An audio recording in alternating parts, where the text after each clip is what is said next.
विचार शेयर करना चाहूँगी। सरदार वल्लभ भाई पटेल ने एक बार बाबा साहेब से पूछा कि आप कोट पैंट पहनते हैं, किसी यूरोपियन उपनिवेशक की तरह लगते हैं कोट पैंट पहनकर, आप कैसे अपने लोगों का प्रतिनिधित्व करते हैं? दूसरी तरफ देखिए महात्मा गांधी को, वो धोती लपेटते हैं, आधे कपड़े पहनते हैं, वो कहीं ना कहीं आपके लोगों के सच्चे नेता हैं क्योंकि वो उनकी तरह रहते हैं। इसके जवाब में बाबा साहेब ने उनसे कहा था कि मैंने 2000 सालों तक अपने लोगों को बिना कपड़ों के देखा है, इसलिए मैं नहीं चाहता कि अब वो इस तरीके से बिना कपड़ों के हों, और मैं जल्द से जल्द उनके तन पर कपड़ा और उनके लिए एक अच्छी ज़िंदगी चाहता हूँ। और गांधी जी शायद इसलिए आधे कपड़े पहनते हैं क्योंकि वो इस व्यवस्था को बनाए रखना चाहते हैं। तो ये डिस्कशन उनके बीच जब हुई थी और आज हम जब खड़े हैं आज़ादी के 75 सालों बाद गर्व से सीना फुलाए, कहीं ना कहीं हमारे अंदर ये बात है कि आज़ादी के 75 वर्षों बाद भी छुआछूत वहीं का वहीं है।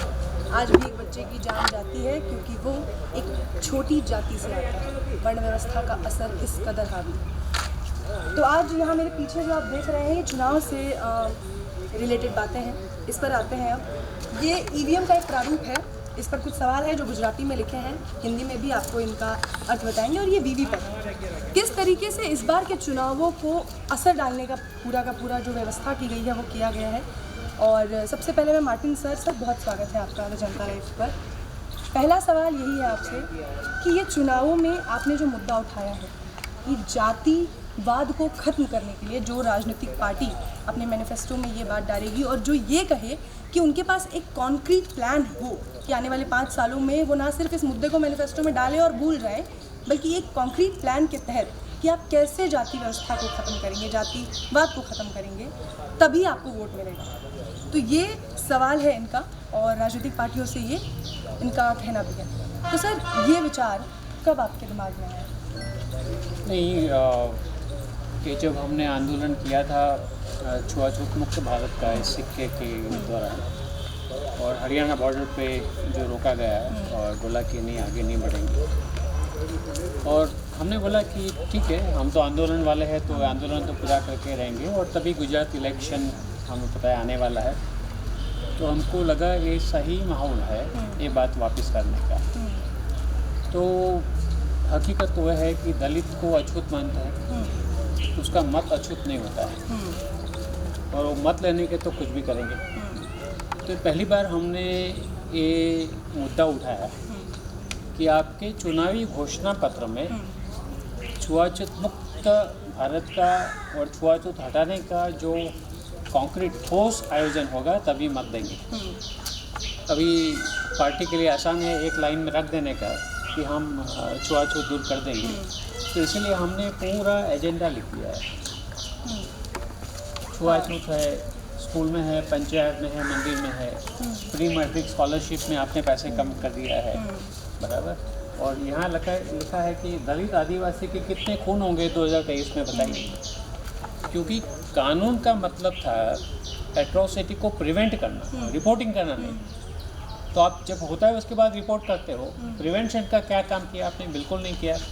तो ये कहना पर्याप्त नहीं है कि हम छुआछूत दूर करेंगे, ये सभी मुद्दे पे आपका जवाब चाहिए।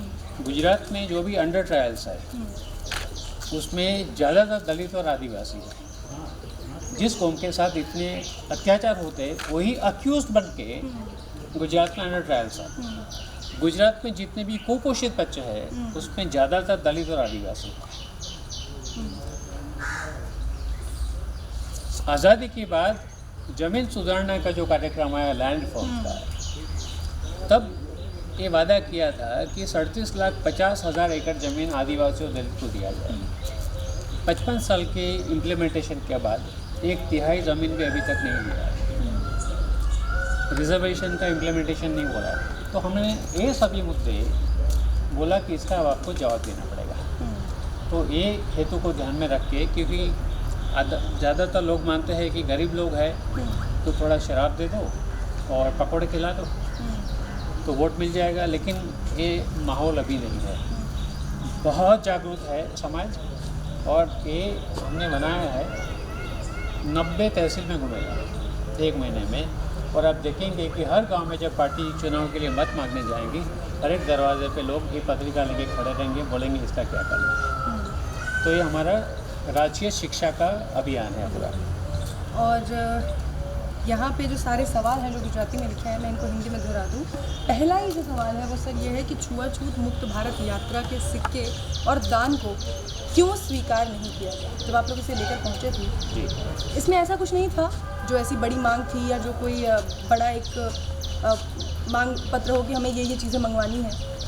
उसके बाद भी आप सिर्फ एक भेंट देने गए थे नवनिर्वाचित राष्ट्रपति को, जो कि एक आदिवासी समुदाय से आती हैं। बड़े गर्व की बात थी आदिवासी समुदाय के लिए। उसे स्वीकार क्यों नहीं किया गया? आपको क्या कारण लगता है इसके पीछे? एक ही कारण है कि ये छुआछूत का जो मामला है वो सरकार को बहुत परेशान कर रहा है, क्योंकि हमने बैंड इतना बजाया है विकास का पिछले 10 साल में कि विकास भारत का सबसे बड़ा अर्थतंत्र हो गया, ये हो गया। ज़मीनी हकीकत एकदम अलग है और ये ऐसे कार्यक्रम ज़मीनी हकीकत को खुला कर देते हैं। तो जैसे कई लोग बोल रहे थे कि छुआछूत कहाँ बचा है, और यात्रा समाप्त हुई और हफ्ते के बाद इंद्र मेघवाल का हुआ। अब कोई नहीं बोल रहा है कि छुआछूत नहीं है। तो सरकार डर रही है क्योंकि 16.5% मत दलितों के देश में है और 8.5% आदिवासी के हैं। जहाँ ये मत गिरेगा ना, वो सरकार बनेगी या सरकार गिरेगी। अगला सवाल है दलित और आदिवासी हत्या और बलात्कार, छुआछूत स्कूल पंचायत मंदिर, प्री मैट्रिक छात्रवृत्ति में कमी, वन भूमि पर आदिवासी का अधिकार, पैसा के प्रावधानों को लागू क्यों नहीं किया गया, हाथ से मैला उठाने वालों का अधूरा पुनर्वास, भूमिहीन दलितों के लिए कृषि भूमि आरक्षण को पूरी तरह से लागू क्यों नहीं किया गया, क्यों डॉक्टर अंबेडकर को राष्ट्रीय नेता के रूप में सूचीबद्ध नहीं किया गया। ये एक अहम सवाल है जो अक्सर हम आपसे पूछते रहते हैं। एट्रोसिटी एक्ट का गलत क्रियान्वयन और गुजरात के लिए दलित सीएम क्यों नहीं। ये वो मुद्दे हैं जो इस बार के गुजरात इलेक्शन में हावी हो सकते हैं। और सबसे आखिरी जो है कि गुजरात के लिए दलित सीएम क्यों नहीं। तो इंदु बहन, ये आपसे जानना चाहूँगी कि पॉलिटिकली बहुत सारी पार्टियां ऐसी घोषणाएं कर देती हैं कि हम जब आएंगे तो हम एक दलित सीएम देंगे, दलित उप मुख्यमंत्री देंगे, जैसे कि पंजाब में हुआ। और किस तरीके से वहाँ पे दलितों का वोट लेने के लिए आम आदमी पार्टी ने एक अच्छा व्यवस्था स्थापित की। और अब गुजरात में भी आम आदमी पार्टी अच्छा करने की कोशिश कर रही है और दिख भी रहा है, उनका नाम लोगों की ज़ुबान पर आ रहा है। आपको क्या लगता है कि अगर आम आदमी पार्टी ऐसा ही कोई पासा यहाँ फेंक दे, आपकी ये मांग मान लें कि हम एक दलित मुख्यमंत्री का चेहरा ला रहे हैं, तो क्या दलित फिर उनके झांसे में आ जाएंगे? झांसे में तो नहीं आएंगे, बिल्कुल नहीं आएंगे, क्योंकि अभी जो ये 90 जिलों में घूमेगा तो इसमें 12 करीब सवाल है और वो ऐसे सवाल है जो सभी दलित आदिवासियों के आत्मसम्मान के साथ जुड़े हुए मुद्दे हैं। आम आदमी पार्टी हो, कांग्रेस हो, भाजपा हो या अनदर पार्टी हो, सभी लोग कहते तो है शिक्षा ये कर देंगे, फ्री कर देंगे, बिजली फ्री कर देंगे। ये हमारी जीवन ज़रूरियात की और हमें अच्छा नागरिक चाहिए देश के लिए, तो उसके लिए प्रावधान है। तो वो आप कर रहे हो, उसमें कुछ नया नहीं कर रहे। हम ये मुद्दे लाए हैं जिसको एक बड़ा वर्ग है ना, गुजरात में विधानसभा सीटों में अगर 40 सीटें दलित और आदिवासी है, यानी कि एक बहुत बड़ा वर्ग है जिसका प्रतिनिधित्व जो भी पार्टी को जीतना है, तो ये प्रतिनिधियों के साथ उनको वार्तालाप करना पड़ेगा। और हमारी जो ये बातें हैं उसको अपने मैनिफेस्टो में सिर्फ रखना नहीं है, उसके ऊपर अमल करने का कॉन्क्रीट उनके पास प्लान भी होना चाहिए और उसके बाद वो इम्प्लीमेंटेशन भी करें। तो वो करवाने के लिए फिर हमारे पास मुद्दे हैं, तो हमें पता है कि हम करेंगे।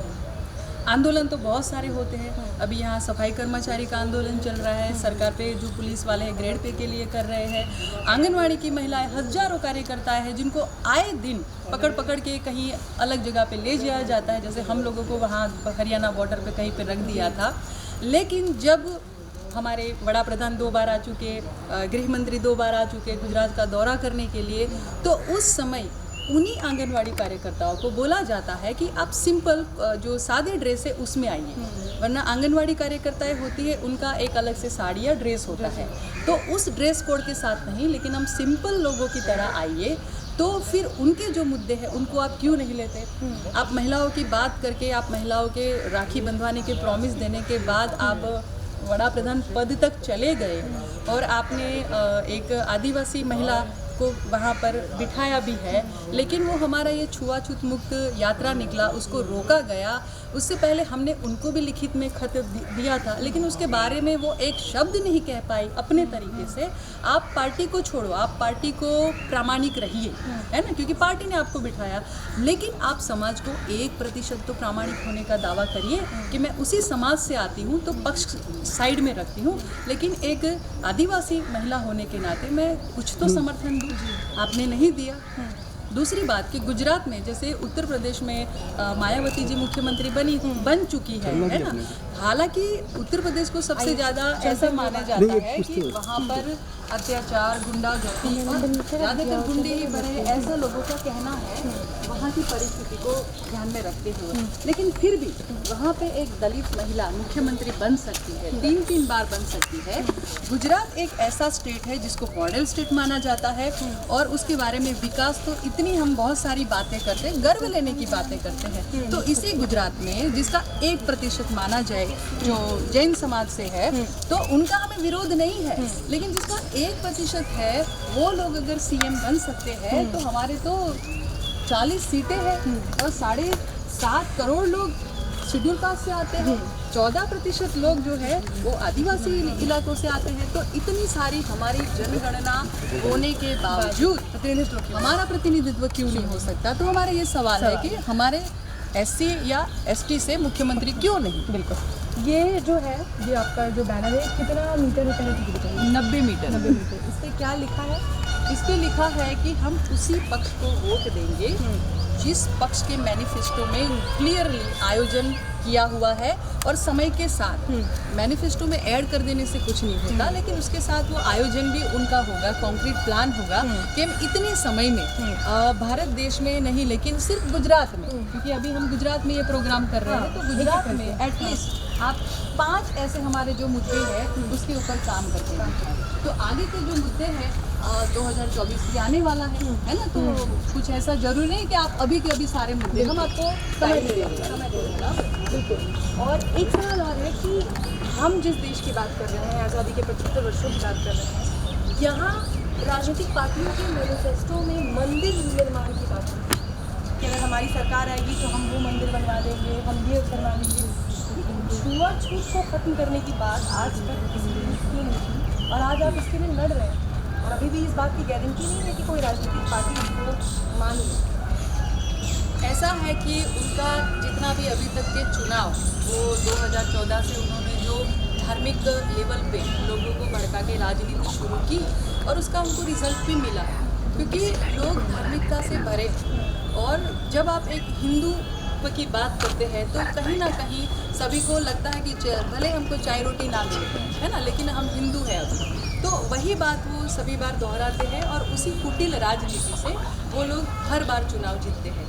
अभी ये हुआ कि इतना प्रेशर हुआ कि भी राम मंदिर कब तक, उस मुद्दे को कब तक, तो उस मुद्दे पे ये भी हो गया कि राम को ज़मीन भी मिल गई कि आप अपना मंदिर यहाँ पे बना सकते हो, संवैधानिक तौर पे उनको हक मिला अपना मंदिर खड़ा करने का, ठीक है। अब मंदिर पूरा हुआ नहीं हुआ हम सब जानते हैं, लेकिन अब मंदिर साइड में हो गया क्योंकि दूसरे जो लोग हैं जो सत्ता में आना चाहते हैं, और उन्होंने वैलिड कारण भी दिए हैं कि जैसे किसी भी पार्टी को ले लो, वो कह रहे हैं कि भाई हम मंदिर से हट के बात, जैसे आम आदमी पार्टी को ही ले लो, उन्होंने बोला कि हम शिक्षा देंगे, रोजगारी देंगे, लाइट फ्री कर देंगे, तो लोगों को एक प्रलोभन तो उन्होंने भी दिया है बराबर, उस पर वो खरे उतरे, ऐसा नहीं है। दिल्ली के काफ़ी महिलाओं के इंटरव्यू हमने भी सुने हैं, देखे, उसमें अभी बड़े बड़े बिजली के बिल आने शुरू हो चुके हैं।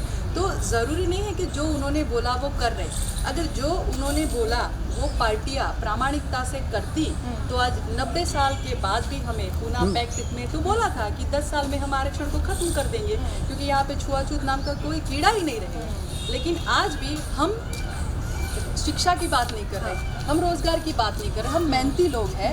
ये वोकेशनल ट्रेनिंग सेंटर है, यहाँ से 10,500 लोग अपना रोजगार लेके समाज में काम कर रहे हैं। हम उस मुद्दे की बात कर रहे हैं जो हमारे आत्मसम्मान और हमारी गरिमा के साथ जुड़ा है। हम भारत के स्वतंत्र भारत के नागरिक हैं, तो हम इस छुआछूत नाम के कलंक के साथ क्यों जिए। और हम पूरे भारत को भी कहना चाहते हैं कि ये जो कलंक है वो सिर्फ हमारे यहाँ पे नहीं थोपा गया है, लेकिन धार्मिकता के नाम पे ये छुआछूत बरकरार है आज भी। इसीलिए मंदिर की बात करेंगे लेकिन मंदिर में जाने नहीं देंगे। तो जब राम निर्माण करना है तो आ जाओ, दलित भी भाई भाई बहन बहन, आदिवासी भी भाई भाई बहन बहन, लेकिन मंदिर बंद जाएगा, उसी हजारों आदिवासी उसी मंदिर में काम करेंगे, उसना पसीना बहाएंगे, लेकिन मंदिर बन जाएगा, उसके बाद उसका दर्शन करने का उनको हक नहीं।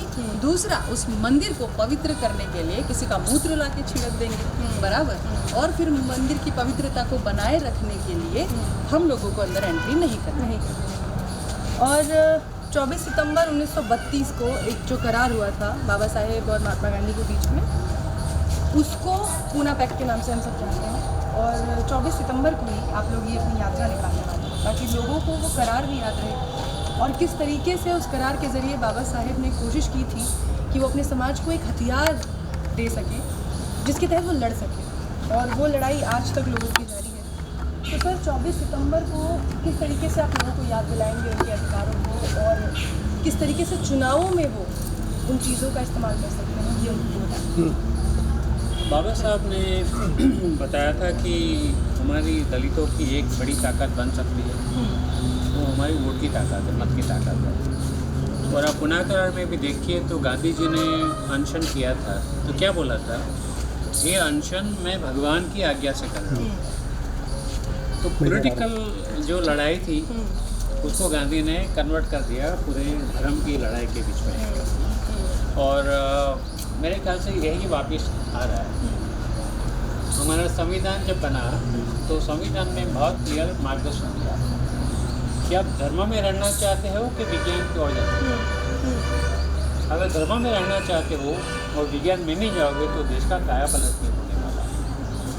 तो ये पूरा परिप्रेक्ष्य में बाबा साहब की जो डिमांड थी ये थी कि जाति को तोड़ना है तो सिर्फ राजकीय शक्ति जो है उसी का इस्तेमाल करना है।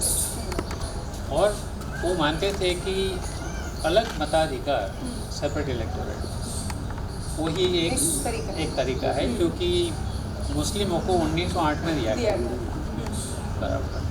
तो गांधी ने दूसरा क्या बोला कि मैं इसका विरोध इसीलिए कर रहा हूँ कि हिंदू का विभाजन हो जाए, दलित हिंदुओं का अविभाज्य हिस्सा है। हाँ, और मैं ये नहीं होने दूँगा। आज 90 साल के बाद अगर दलित मंदिर में नहीं जा सकते तो कौन से हिंदुत्व की हम बात कर रहे हैं। तो हम पुनः करार के मुद्दे पे लोगों को ये याद करवाना चाहते हैं जो कभी कभी हम भूल जाते हैं कि लड़ाई है वो स्कूल की शिक्षा की या आरोग्य का बिल का नहीं है, लेकिन सम्मान की लड़ाई है।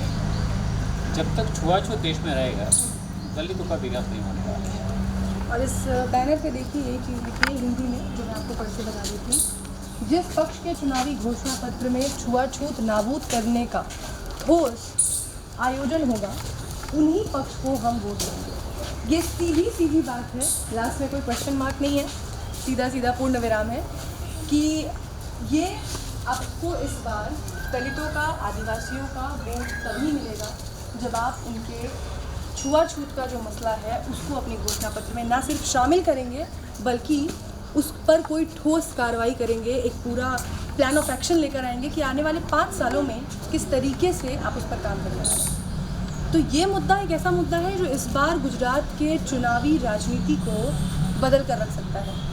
राजनीतिक पार्टियां हैं जो अपनी अपनी गारंटी, अपने अपने घोषणा पत्र, अपने अपने वादे लेकर अभी से ही आना शुरू हो चुकी हैं। जैसा कि इंदु जी ने बताया कि वड़ा प्रधान यानी कि प्रधानमंत्री और गृह मंत्री दौरे करना शुरू कर चुके हैं गुजरात के। केजरीवाल भी इस वक्त गुजरात में हैं। ऐसे तमाम बड़े बड़े नेता जो गुजरात के दौरे कर रहे हैं, उनके मुद्दों में जातिवाद का मुद्दा शामिल होगा या नहीं, ये अपने आप में बड़ी बात होगी। और अगर होता है तो जातिवाद के नाम पर जो वोट बटोरे जाते हैं, जाति के नाम पर जो वोट बटोरे जाते हैं, वो किस तरफ का रुख लेगी, ये भी देखना बहुत बड़ी बात होगी। आगे की हर अपडेट हम आपको पहुंचाते रहेंगे। आज के लिए बस इतना ही। देखते रहिए द जनता लाइव। धन्यवाद। Thank you so much sir. Thank you so much.